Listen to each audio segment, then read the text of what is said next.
My journey was, I think, like everybody's journey, a journey of inquiry, of looking at life and asking big questions of it, trying to understand who I am, how life works, and what we're doing here. It's not always clear. You don't come with a manual to the school of life, and each of us has to find our own manual. And when I think of awakening, I think of it as a process. It's a process of continually waking up to what's here now.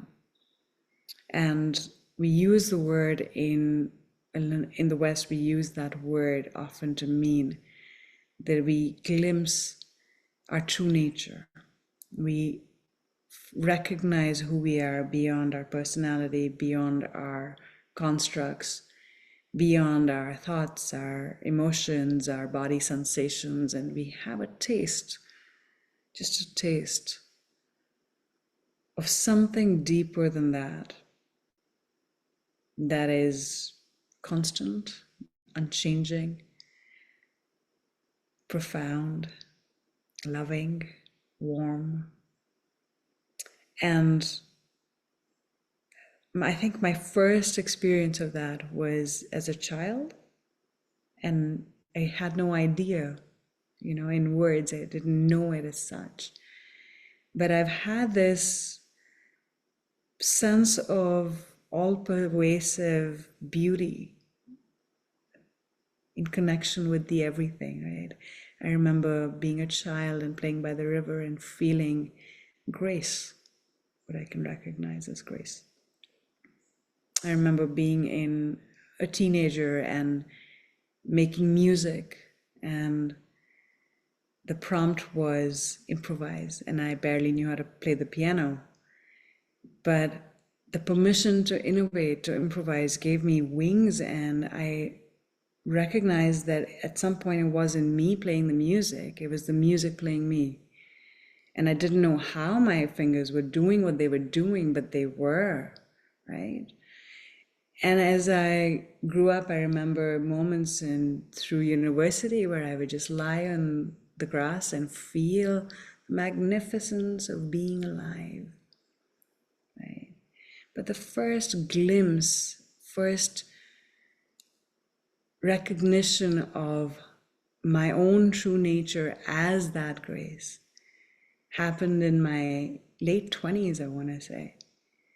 And how it came to be was a series of inquiries, of listening and following my own inner signals, my curiosities, my insatiable curiosity that could see. I always knew that somehow in my brain, even though I was trained in physics and even though I was asking all the questions as if I was this big skeptic, I couldn't deny that I knew that there was something unitive underlying all there is. I just knew it.